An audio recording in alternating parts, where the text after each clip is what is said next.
everyone, this is Mohit Kumar. Today we are going to start the chapter number 1 of class 11, chemistry. The name of the chapter is Some Basic Concept of Chemistry. आज की हमारी class जो होगी that is और class first के अंदर आज हम कवर करेंगे जो भी हमारा 11th क्लास की केमिस्ट्री का बेसिक है, ठीक है। तो सबसे पहले हम यहाँ पे कवर करेंगे that is the introduction of the chapter, what is the introduction of chapter, और इंट्रोडक्शन ऑफ केमिस्ट्री भी हम यहाँ पे कवर करेंगे। सेकेंड हम बात करेंगे कि इंट्रोडक्शन के बाद में हमारा जो केमिस्ट्री का डेली लाइफ में यूज है, why do we need to study the chemistry. So ये हम सारा का सारा यहाँ पे कवर करेंगे, that is need of chemistry. And number third will discuss here that what are the states of matters. Matters के बारे में फिर से बात करेंगे जो हमने छोटी क्लासेस में पढ़ा हुआ है। एंड देन उनकी प्रॉपर्टीज के बारे में बात करेंगे, that the properties of matter. Okay, so without delay start करते हैं। सबसे पहले आज हम जो टॉपिक कवर करेंगे उसके बारे में बात करेंगे। So the number first point that is introduction की बात हम करें। केमिस्ट्री को इंट्रोड्यूस करने के लिए सबसे सिंपल टर्म अगर हम बात करेंगे तो ये होगा that is what is chemistry. Chemistry है क्या? बहुत सारी किताबों में अलग अलग डेफिनेशंस दी हुई हैं केमिस्ट्री को लेकर। केमिस्ट्री एक स्टडी होती है, एक एटम की स्टडी होती है, एक मॉलिक्यूल की स्टडी होती है। इसी तरीके से अलग अलग साइंटिस्ट ने अलग अलग थ्योरी को दिया हुआ है कि अलग अलग उनकी मेजरमेंट्स होती है, ठीक है। और इसी के हिसाब से अगर हम सिंपल टर्म्स में इसको बात करें कि केमिस्ट्री क्या है, so it is a branch of chemistry, branch of science, is a branch of science which deals with the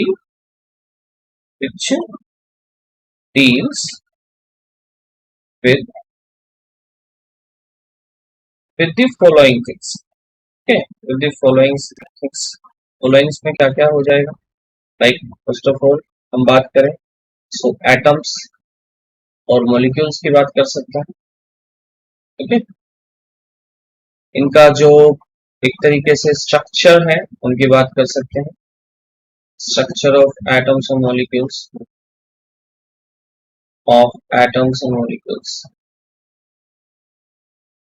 structures की बात कर सकते हैं। इनके अलावा इनसे मिलकर जो कोई भी सब्सटेंस क्रिएट हो रहे हैं, ठीक है, उनकी बात कर सकते हैं, दैट इज मैटर। और मैटर के साथ साथ हम ये कह सकते हैं that is the formation of substances. उनका रीजन क्या है, यहाँ पे हम इसको बात करते हैं, that is formation of substances. और उन फॉर्मेशन के साथ साथ उनकी प्रॉपर्टीज भी हम यहाँ पे पढ़ सकते हैं, एंड देयर प्रॉपर्टीज, ओके। इसके अकॉर्डिंग और भी काफी सारी चीजें हो सकती हैं जिनके बारे में हम केमिस्ट्री की बात कर सकते हैं। So it is also the use of substances, कि सब्सटेंस को हम कहाँ कहाँ पे यूज कर रहे हैं, किस तरह से यूज कर रहे हैं, ठीक है। ये सारी चीजें हम इसके अंदर बात कर सकते हैं। लेकिन बहुत से फेमस साइंटिस्ट की कुछ डेफिनेशंस ऐसी हैं जो हमें काफी ज्यादा इन्फ्लुएंस करती हैं। फॉर एग्जांपल एक साइंटिस्ट है जो केमिस्ट्री के बारे में कह रहे हैं that is the complex, chemistry is a complex emotional, okay, और साइकोलॉजिकल, इमोशनल और psychological interaction, okay, interaction between people. Chemistry को ये बहुत बढ़िया फिलोसफर है जिनका नाम है दैट इज मैक्स, पूरा नाम है दैट इज ई मैक्स। तो ये साइंटिस्ट क्या समझाने की कोशिश कर रहे हैं that chemistry is a complex emotional और साइकोलॉजिकल इंटरेक्शन बिटवीन पीपल के अकॉर्डिंग ये समझा रहे हैं। बट अगर हम पीपल को अपनी केमिस्ट्री के अंदर हम पीपल के बारे में तो पढ़ते नहीं, अगर हम पीपल को यहाँ से रिमूव करें और दूसरी बात करें तो हम यहाँ पे बात करेंगे that is a complex psychological और साइंटिफिक, साइकोलॉजिक की जगह हम कर देंगे that is scientific. It is a scientific interaction between different substances, okay. जो हमारे पास सब्सटेंसेस हैं उन सब्सटेंसेस के अकॉर्डिंग हम अलग अलग बातों में इंटरेक्ट करें। That will be the definition of chemistry. So बहुत अलग अलग तरह की हम डेफिनेशंस को यहाँ पे कवर कर सकते हैं। तो आप भी अपनी तरफ से कोई ना कोई डेफिनेशन जो भी आप केमिस्ट्री के अंदर पढ़ रहे हैं उसके अकॉर्डिंग भी डेफिनेशन क्रिएट कर सकते हैं, but that definition must be very like related to the states, और जो भी हमारी केमिस्ट्रीज के जो कंडीशंस हैं उन सबसे मैच होनी चाहिए। ओके, कुछ कुछ केमिस्ट्रीज की डेफिनेशंस में ये भी कहा गया है that chemistry is defining of ions, atoms and their nature. ये भी हो सकता है। लाइक क्या है definition? It is a study of ions, okay, molecules and their properties. उनकी प्रॉपर्टीज की स्टडी को भी, और प्रॉपर्टीज के साथ साथ हम ये भी कह सकते हैं उनका बिहेवियर की बात भी हम यहाँ पे कर सकते हैं। तो these all are basically the definition of chemistry, और आप भी अपनी तरफ से कुछ ना कुछ इसमें एड ऑन कर सकते हैं। So that is the introduction of the chemistry. Okay, इसके अलावा अगर हम बात करें इंट्रोडक्शन को थोड़ा और इलैबोरेट करें, तो इलैबोरेट करने के लिए हम इसे डेली लाइफ से अपना जोड़ सकते हैं। केमिस्ट्री जो है वो डेली लाइफ से कैसे हमें रिलेट कर रही है, या रिलेशनशिप हमारा क्या है। okay? और यही हमारा दूसरा पॉइंट होगा, that is a need of chemistry. Why do we need to study the chemistry? Okay, not as a subject only, also as a emotion or also as a psychological term. Okay, so daily life के according अगर हम सबसे पहले हम बात करें, तो daily life में जितना भी हम सुबह से शाम तक की जो भी चीजें कर रहे हैं, this all are basically related to the chemistry. For example, if we are having a breakfast, that means कि अगर हम फूड की बात कर रहे हैं तो फूड के अंदर कुछ कंटेंट है जिसको हम विटामिन्स कह रहे हैं, ठीक है, और मिनरल्स कह रहे हैं, और भी काफी चीजें हैं मिनरल्स के अलावा। जैसे for example we are talking about proteins. तो ये सारी की सारी चीजें क्या है, केमिस्ट्री का पार्ट है। और केमिस्ट्री के पार्ट के अकॉर्डिंग हम यहाँ पे कहेंगे कि ये सारे के सारे डेली लाइफ में फूड्स एक केमिस्ट्री का रिलेशन है। Okay, second is that is कि फूड के अलावा अगर हम बात करें, जो हमारा घर है जिस नोन एज अ शेल्टर और होम, जो भी आप कह रहे हैं, उसके अंदर आप सुबह से शाम जैसे कि फॉर एग्जांपल ब्रश यूज कर रहे हैं, तो जो ब्रश है वो बना हुआ है एक पॉलीमर से। ओके, और इस पॉलीमर को भी हम अपनी सिंपल भाषा में अगर समझे, it is known as a plastic. अब यही केमिस्ट्री के अंदर एक जो प्लास्टिक है, इसका एक प्लास्टिक का एक साइंटिफिक नाम है, दैट नेम इज थर्मोप्लास्टिक। ऐसे ही एक और प्लास्टिक होती है जो केमिस्ट्री के अंदर डिफाइन करते हैं, that is known as, thermo की जगह आ जाएगा थर्मोसेटिक, सॉरी थर्मोप्लास्टिक की जगह आ जाएगा थर्मोसेटिक। तो डिफरेंट डिफरेंट सब्सटेंसेस आपको मिलेंगे जो सारे के सारे डायरेक्टली हमें केमिस्ट्री से लिंक कर रहे हैं। और ये इतना भी बताएंगे कि आपको थर्मोप्लास्टिक में डिफरेंस क्या होता है, थर्मोसेटिक में क्या होता है, तो केमिकली हम इसको जानेंगे। ब्रश के बाद अगर हम बात करें अपने टूथपेस्ट की, तो टूथपेस्ट भी हमारा क्या होगा, that is also a part of chemistry. Toothpaste एक बेसिक सब्सटेंस होता है, और बेसिक के बारे में हम छोटी क्लासेस में पढ़ चुके हैं। दैट बेसिक जो है वो OH नेगेटिव होते हैं, या फिर OH कैरी करने वाले जो सब्सटेंस होते हैं, ठीक है। टूथपेस्ट के बाद अगर हम दूसरी बात करें, जैसे कि हमारे जो घरों में पेंट हो रहा है, पेंट भी एक तरीके से क्या है, ये भी एक केमिस्ट्री का पार्ट है। It is also related to the PVC। Paint के बाद हम PVC करेंगे, प्लास्टिक पेंट होता है, दूसरी चीजें होती हैं। तो PVC जैसे घरों में पाइप होते हैं, PVC का फुल फॉर्म होता है that is polyvinyl chloride, polyvinyl chloride, ये भी इसका पार्ट है। ओके, एंड सिमिलरली अगर हम तीसरी बात करें, जैसे कि पेंट्स के अलावा अगर घरों में और भी चीजें हो सकती हैं, लाइक मेटल्स, जो हमारे घरों में विंडोज लगी हुई है, ठीक है, वो सारा का सारा मेटल पार्ट है। तो ये सारा का सारा जो भी है एक शेल्टर से रिलेटेड हो सकता है, जिसको हम कह सकते हैं तो हमारी केमिस्ट्री को हमें पढ़ने की जरूरत है, तो हमारी डेली लाइफ से भी काफी ज्यादा रिलेशन रखता है। और भी काफी चीजें हो सकती हैं, जैसे कि हमारा क्लोथ्स का कलर हो गया, ठीक है, ये भी एक केमिस्ट्री का रीजन है, कलर्स कहाँ से आ रहे हैं। नेक्स्ट इज व्हीकल्स है हमारे पास, तो व्हीकल्स जो है, ये व्हीकल्स एक मेटल बॉडी से बने हुए हैं, कोई प्लास्टिक से बने हुए हैं। और इसके अलावा एक व्हीकल्स एक काफी अच्छा सब्जेक्ट है एज ए मैटर, उसको हम सॉलिड में कंसीडर करें, ठीक है। और व्हीकल्स के अलावा फिर मैटर्स को अगर हम आगे देखेंगे तो पेट्रोल्स हैं, पेट्रोल्स में हमें केमिस्ट्री पढ़नी है। तो डिफरेंट डिफरेंट जितने भी एस्पेक्ट्स हमें दिखेंगे डेली लाइफ को, this all are related to the chemistry, ठीक है। और भी है, जैसे कि आप देखते हो कि एग्रीकल्चर है आपके पास, खेती बाड़ी जो भी है।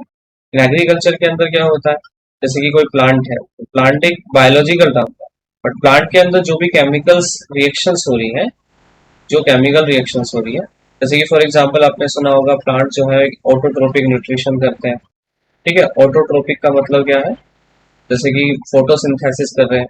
सो फोटोसिंथेसिस एक केमिकल रिएक्शन हो रही है केमिस्ट्री के अकॉर्डिंग, दैट इज सिंथेसिस। इसमें हम पढ़ते हैं कि जब हम कार्बन डाइऑक्साइड को कभी वाटर की प्रेजेंस में यहाँ पर कलेक्ट करते हैं in the presence of sunlight, H2 is sunlight, okay, and with in the presence of chlorophyll. तो जब हम इन दोनों की प्रेजेंस में उसको रखते हैं तो ये क्या करता है, ग्लूकोज की फॉर्मेशन करता है, C6H12O6, and with a huge amount of oxygen. Oxygen भी होगा। जब हम इसको बैलेंस करेंगे तो बैलेंस करने के बाद इक्वेशन कुछ इस तरह से विजिबल। तो यहाँ पे क्या हो जाएगा, फोटोसिंथेसिस हमें समझाया गया है कि ग्लूकोज की जो फॉर्मेशन है केमिकली एक प्लांट में कैसे होती है, तो एग्रीकल्चर में हमें से पढ़ने की जरूरत है। इसके अलावा हमें प्लांट को अपना ग्रो करने के लिए काफी ज्यादा केमिकल्स की जरूरत होती है, that is known as fertilizers, okay. Fertilizers की बात भी हम इसी में करते हैं, मैन्योर्स की बात हम इसी में करते हैं। Manures are natural fertilizer, okay, fertilizers are synthetically fertilizers और केमिकल कंपोनेंट जिसको हम एग्रीकल्चर में यूज करते हैं। तो इसी तरीके से अगर क्वेश्चन आता है कि भाई why do we need to study the chemistry, तो आप इसमें इन सारी चीजों को डिस्कस कर सकते हैं। नेक्स्ट हम बात करेंगे जो हमारा थर्ड पॉइंट होगा, थर्ड पॉइंट की तरफ चलते हैं, okay. So the third point for the concept is that is a matters. Matters को हम छोटी क्लासेस से पढ़ते आ रहे हैं। मैटर्स की डेफिनेशन होती है that is anything, anything which occupy, which occupy space, which occupy space, okay, and have mass, उसके मास, उसके पास मास भी है और कोई ऑक्यूपाई स्पेस भी करता है। मास के साथ साथ हम यहाँ पे वॉल्यूम भी कर सकते हैं, ठीक है। तो कोई भी ऐसी चीज जो जगह घेरती है, जिसके पास कोई मास या वॉल्यूम है, ठीक है, इस टर्म एज मैटर। इसको हम क्या कहते हैं, मैटर कहते हैं, इट्स कॉल्ड मैटर। मेनली ये मैटर्स जो है, अगर हम इनकी स्टेट्स की बात करें तो इनका स्टेट्स ऑफ मैटर आमतौर पे मेजरली थ्री पार्ट्स में इसको हम डिवाइड करते हैं। सो थ्री पार्ट्स में कौन कौन सा है, number first of states of matter is known as the solid, solid state of matter. Second हमारा क्या है, that is a liquid, and third हमारा क्या है, दैट इज गैस। ये भी चीजें हम छोटी क्लासेस में पढ़ चुके हैं। इसके अलावा हम दो नाम और पढ़ते हैं जो कि अभी हमारे सिलेबस में डिस्कस नहीं करेंगे, मतलब थोड़ा सा जब हम हायर क्लासेस में जाएंगे इसके बारे में यहाँ पे पढ़ेंगे।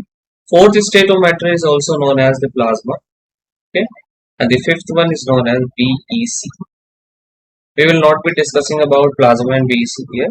तो प्लाज्मा जो BEC है उसका फुल फॉर्म होता है दैट इज बोस आइंस्टाइन और आइंस्टीन कंडेंसेशन, कंडेंसेशन। तो ये five states of matter, but majorly जो हमें यहाँ पे स्टडी करना होता है, ओनली हम यहाँ पर थ्री की बात करें। So these are the states of matter, okay. तो मैटर्स के बारे में हमें पता चला। बात करते हैं अब इनकी प्रॉपर्टीज की, okay. So the fourth one is that is the properties of matter, properties of matter. First of all हम यहाँ से शुरू करेंगे। प्रॉपर्टीज के अंदर सबसे पहले हमारी प्रॉपर्टी हम बात करेंगे अबाउट सॉलिड, ओके।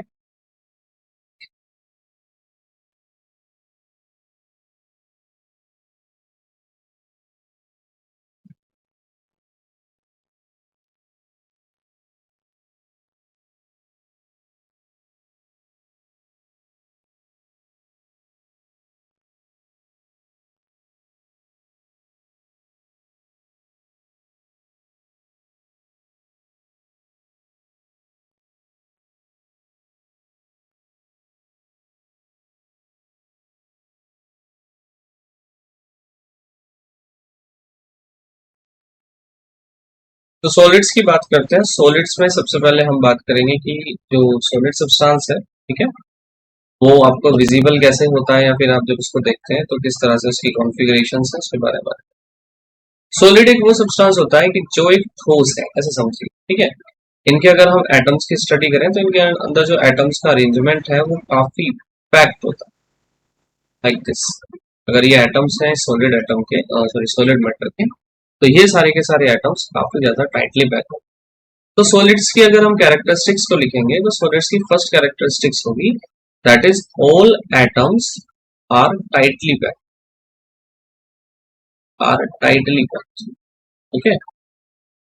ये सारे के सारे जो एटम्स हैं ये टाइटली पैक्ड, इनके बीच में स्पेस आप देख रहे हो काफी ज्यादा कम होता है। तो हम इसको कहेंगे that is inter atomic space. ये दो एटम्स के बीच का जो स्पेस है, ठीक है, दो एटम्स के बीच में, फॉर एग्जांपल ये एक एटम है, एक ये एटम है, तो इनके बीच का जो स्पेस है ये वाला पॉइंट, तो इसको हम कह रहे हैं that is inter atomic space. तो जो सॉलिड्स होते हैं उनमें दो एटम्स के बीच का जो डिफरेंस होता है वो काफी कम होता है। That's why we will say that inter atomic space, inter atomic space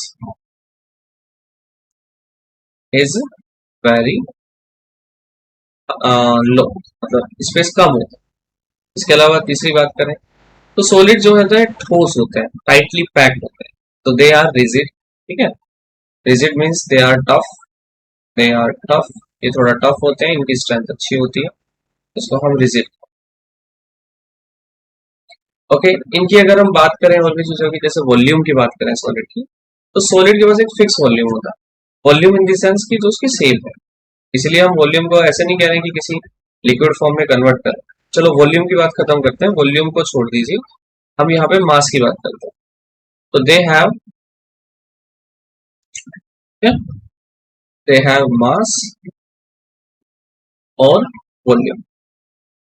और वॉल्यूम भी किस तरह से है, जैसे कि अगर एक 3D हम किसी सॉलिड को कंसिडर करें, तो वॉल्यूम के केस में हम यहाँ पे बात करेंगे, जैसे कोई क्यूबॉइड है तो L into B into H, like this volume हो जाएगा। वो वाला वॉल्यूम नहीं कि किसी कंटेनर में आप मान लीजिए ये है, ये सब्सटेंस आपने किसी कंटेनर में ट्रांसफर कर दिया, भाई ये वॉल्यूम बात कर रहे नहीं। वॉल्यूम हम यहाँ पे बात कर रहे हैं जो सॉलिड मेजरमेंट, ओके, मेजरमेंट की बात हम करेंगे। So they have a fix mass and volume, उसको हम इस तरह से कहेंगे दे हैव अ फिक्स्ड मास और वॉल्यूम। उनके पास मास भी फिक्स होता है, वॉल्यूम भी फिक्स होता है, जिसकी वजह से उनकी कॉन्फ़िगरेशन जो है बिल्कुल फिक्स रहती है, कहीं भी आप उन्हें ले जाइए। सॉलिड की और भी कैरेक्टरिस्टिक्स होती हैं, जैसे कि for example they have a sharp melting point, उनके पास मेल्टिंग पॉइंट हमेशा शार्प होता है। लेकिन ऐसा नहीं है कि सभी के पास शार्प मेल्टिंग पॉइंट होगा, कुछ एक्सेप्शन भी होंगे, और एक्सेप्शंस हम देखने को मिलेंगे, हमें देखने को मिलेंगे दैट इज ना नॉन मेटल। कुछ नॉन मेटल्स की जब हम बात करेंगे तो उनके अंदर जो हमारे सॉलिड्स हैं उनपे शार्प मेल्टिंग पॉइंट है, ठीक है। तो शार्प मेल्टिंग पॉइंट बाकी जितने मेटल सॉलिड होते हैं उन सबके पास में शार्प मेल्टिंग पॉइंट है। और भी इसके अलावा और भी प्रॉपर्टीज हैं जिसको हम यहाँ पे पढ़ना चाहते हैं।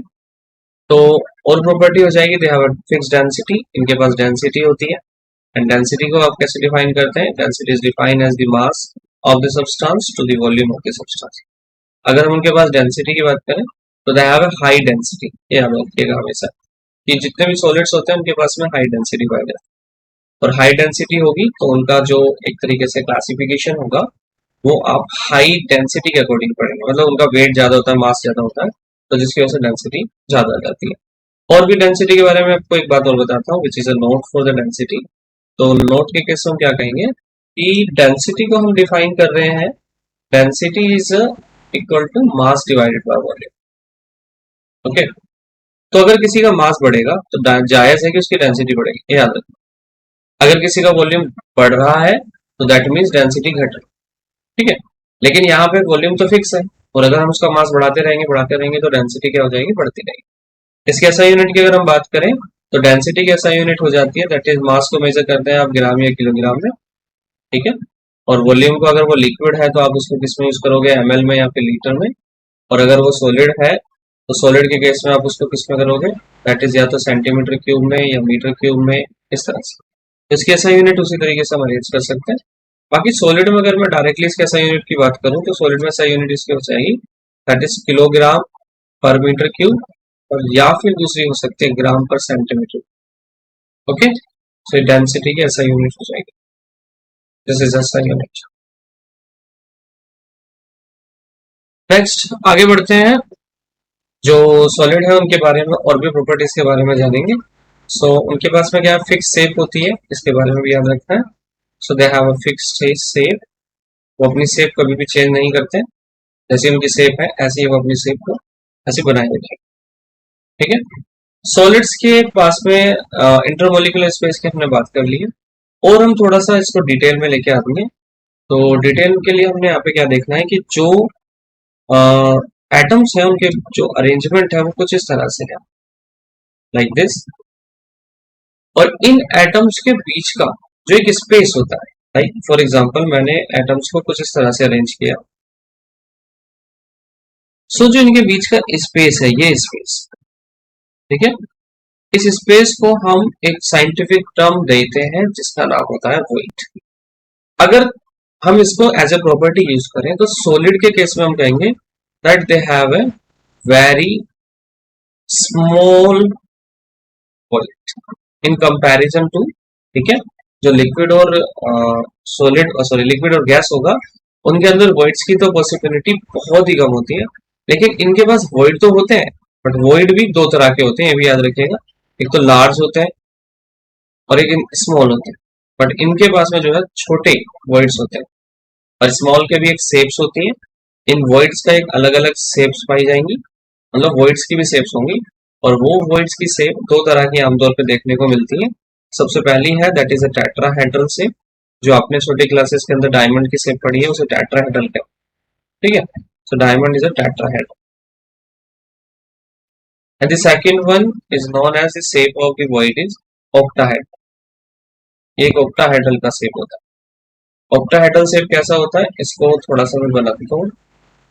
तो ये कुछ इस तरह से विजिबल होगा, like we are having a 4 dot as a centre of atom, इसको सेंटर ऑफ एटम मान लें, और ये बाकी हो जाएगा आपका 4 बाद में 5 6। तो आपको क्या करना है, इन सभी डॉट्स को आपस में लिंक कर दें, लाइक दिस। जब आप इसको लिंक करेंगे तो ये कुछ इस तरह से बन, ओके, ये यहाँ पे हो जाएगा इस तरह से, इस तरह से हो जाएगा। इसके अलावा ये डॉट इधर भी आपको लिंक करने होंगे। सिमिलरली ये वाली लाइन डायरेक्टली लेके आनी है, तो ऐसे ही ये लाइन इधर लेके आनी है, ये लाइन भी आपको लेके आनी है, ठीक है।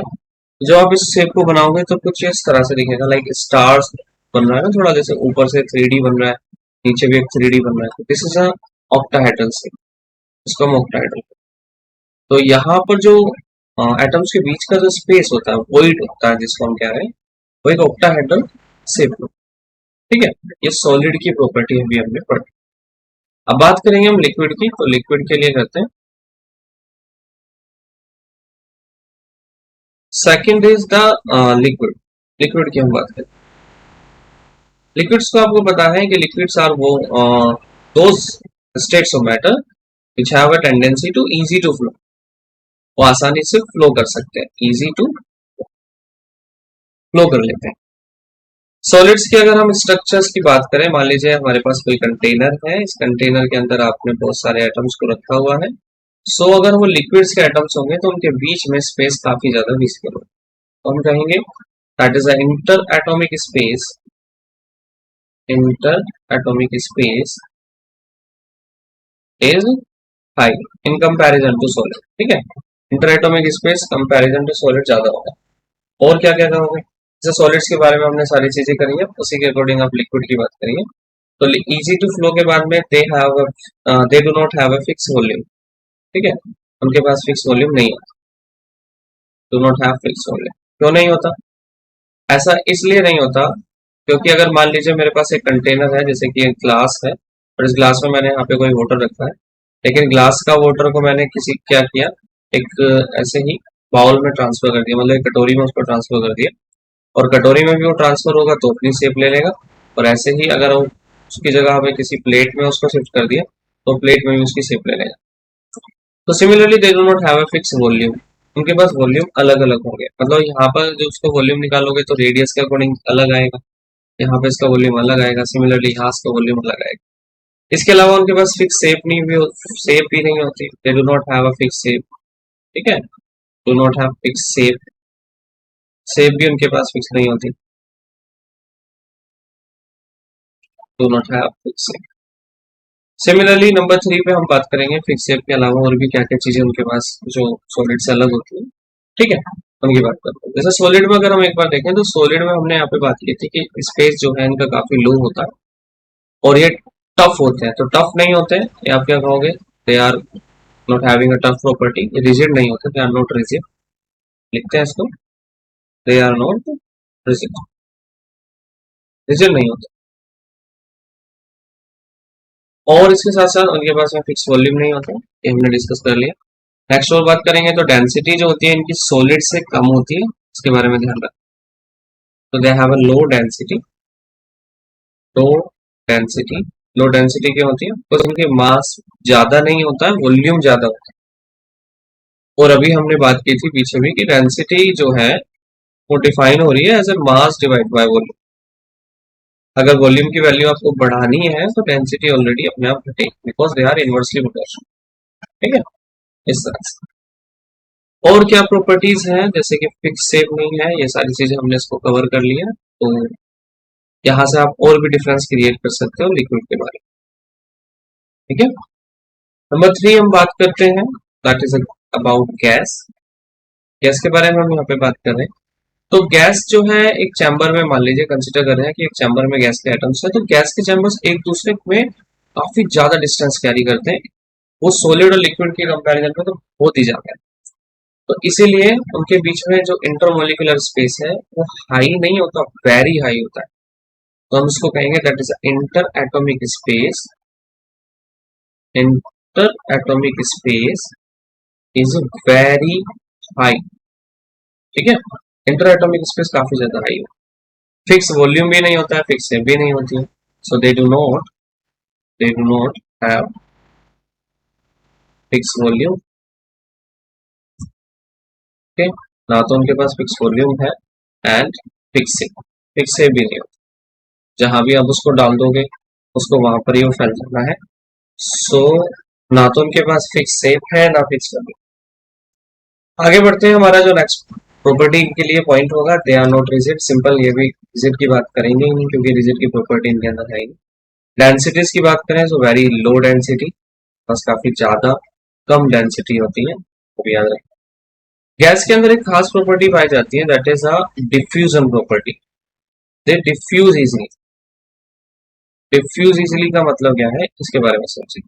फ्लो के लिए तो आप समझ ही गए होंगे कि जैसे कि इजी टू फ्लो, आसानी से फ्लो कर जाते हैं, और वही इजी टू फ्लो वाला जो कंसेप्ट है उसी को हम किस फॉर्म में समझा रहे हैं, दैट इज डिफ्यूज में।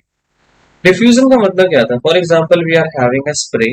से मान लीजिए मेरे पास कोई परफ्यूम का स्प्रे है, ठीक है, ये स्प्रे हो गया आपके पास, और अगर आप स्प्रे को यहाँ से प्रेस करते हैं तो प्रेस करने के बाद ये डायरेक्शन ऐसे जो गैसेज है वो फैल जाते हैं कुछ इस तरह से।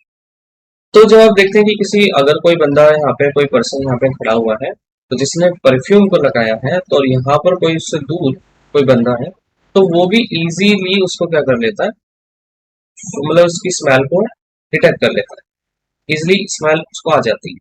ठीक है, सवाल है कि ये इजी जो स्मेल है ये आई कैसे, इसका रीजन क्या है कि बीच में है एयर। मान लीजिए ये एयर का एक मीडियम होता है, तो क्या करते हैं कि ये जब स्प्रे को प्रेस करते हैं तो एयर के कांटेक्ट में आके एयर में मिक्स हो जाता है, और एयर फिर इसको फ्लो करके आगे ले जाता है। तो सिंपली डिफ्यूजन का मतलब क्या होता है, that is a inter mixing of particles, inter mixing of particles.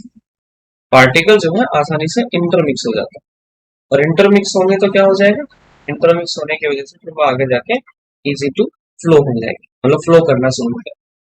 तो इसलिए याद रखना इंटरमिक्सिंग ऑफ पार्टिकल्स का मतलब क्या। ओके, तो डिफ्यूजन जो है गैस के अंदर सबसे ज्यादा पाया जाता है, और लिक्विड के अंदर डिफ्यूजन नहीं होता है, उसको आप ऐसे भी कह सकते हैं, दैट इज लो डिफ्यूजन। इसीलिए अगर गैस की बात और करें, डिफ्यूजन के एग्जांपल को लेके, तो आपने देखा होगा अगर किचन में हमारा कोई खाना बन रहा है तो उस खाने की जो महक है, खुशबू है, तो आपको दूर तक आ जाती है कि आज हमारे घर में एक खाना बना। That is due to the diffuser. तो वो जो स्मेल है गर्म खाने की, उसके हवा में डिजोल्व हो जाती है और आसानी से फिर वो आगे तक आपको आ सकती है, स्मेल आ जाती है इंटरमिक्सिंग। सो आज जो हमने आज की क्लासेस में कवर की हैं चीजें, वो सारी की सारी अकॉर्डिंग टू द कंटेंट हमने कवर कर ली। तो ये हमारी फर्स्ट क्लास थी। नेक्स्ट क्लास में हम इसी के आगे कंटिन्यू करेंगे और उनके आगे की जो पॉइंट्स हैं उनके बारे में और डिटेल्स में जानकारी लेंगे। So I hope you understood it well. Best of luck.